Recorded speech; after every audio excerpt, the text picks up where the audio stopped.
नमस्ते। आज हम केमिस्ट्री के एक बहुत ही बुनियादी लेकिन उलझे हुए सवाल को सुलझाने वाले हैं।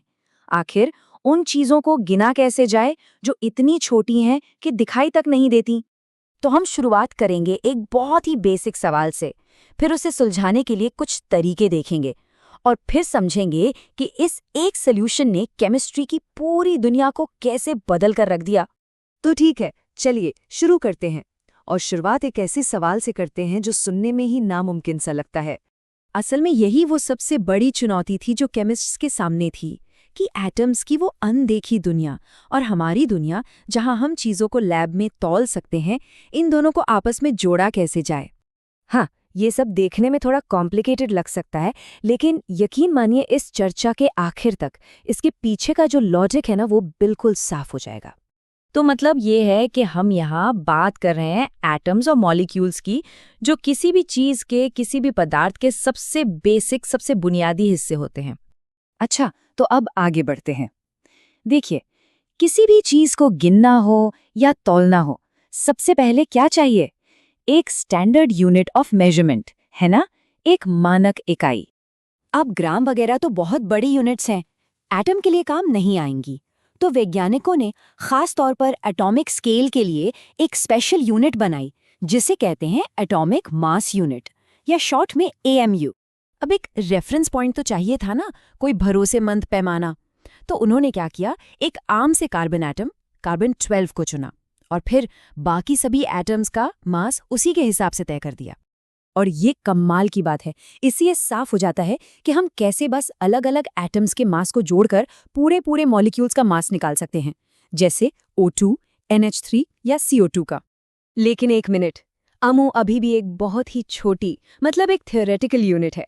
हमें इसे असली दुनिया के ग्राम से जोड़ने के लिए एक पुल चाहिए, और यहीं पर एंट्री होती है हमारी आज की कहानी के हीरो की, मोल। मोल को समझने का सबसे आसान तरीका जानते हैं क्या है? इसे केमिस्ट की दर्जन मान लीजिए। जैसे एक दर्जन का मतलब 12 होता है, वैसे ही मोल भी बस एक नंबर है और कुछ नहीं। ये कोई सब्सटेंस नहीं, बस गिनने का एक तरीका है। और ये जो खास और बहुत बहुत बड़ा नंबर है, इसे कहते हैं एवोगैड्रोस नंबर। और सच पूछिए तो यही मोल कॉन्सेप्ट का दिल है, उसकी जान है। जरा इस नंबर को देखिए, इसके स्केल का अंदाजा लगाइए। ये इतनी बड़ी संख्या है, मतलब एक अकेले मोल में इतने सारे, इतने ज्यादा पार्टिकल्स होते हैं। और यहीं पर असली मैजिक है। एवोगैड्रोस नंबर कोई रैंडम नंबर नहीं है। इसे इतनी समझदारी से चुना गया है कि किसी भी एलिमेंट के एक एटम का मास जितना एएमयू में होता है ना, ठीक उतना ही उसके एक मोल का मास ग्राम में होता है। जैसे सोडियम 23 एएमयू और 23 ग्राम। कमाल है ना? तो इसका मतलब क्या हुआ? इसका मतलब ये हुआ कि मोल जो है वो केमिस्ट्री की दुनिया में एक यूनिवर्सल ट्रांसलेटर बन जाता है। और ये हमें दो बहुत ही पावरफुल फॉर्मूले देता है। एक जिसमें हम पार्टिकल्स की गिनती से मोल निकाल सकते हैं, और दूसरा जिसमें हम किसी चीज के वजन यानी मास से मोल निकाल सकते हैं। मतलब हम जो तौल सकते हैं उसे गिनती में बदल सकते हैं। चलिए इसको एक एग्जाम्पल से समझते हैं। मान लीजिए हमारे पास 11 ग्राम CO2 गैस है, तो इसमें कितने मोल होंगे? निकालते हैं। तो तरीका सिंपल है। सबसे पहले हम CO2 के एक मोल का वजन यानी मोलर मास निकालते हैं, जो कि 44 ग्राम्स आता है। फिर हमारे पास जितना वजन है यानी 11 ग्राम, उसे मोलर मास से डिवाइड कर देते हैं और जवाब आ गया 0.25 मोल। लेकिन रुकिए, कहानी अभी खत्म नहीं हुई है। मोल का कनेक्शन सिर्फ मास और गिनती तक ही नहीं है, इसका कनेक्शन वॉल्यूम यानी आयतन से भी है। खास तौर पर जब हम स्टैंडर्ड टेम्परेचर और प्रेशर पर गैसों की बात करते हैं। और ये वाई चार्ट ये पूरी कहानी को एक फ्रेम में ले आता है।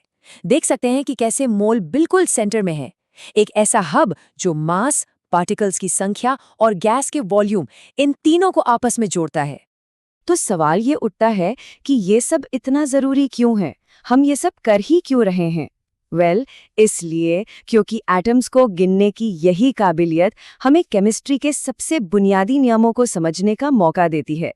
मोल से ही ये साबित होता है कि किसी भी केमिकल रिएक्शन में हर चीज का पूरा पूरा हिसाब रहता है। मतलब मैटर ना तो बनता है ना ही खत्म होता है। जितने वजन के साथ रिएक्शन शुरू होता है, ठीक उतने ही वजन के प्रोडक्ट्स आखिर में मिलते हैं।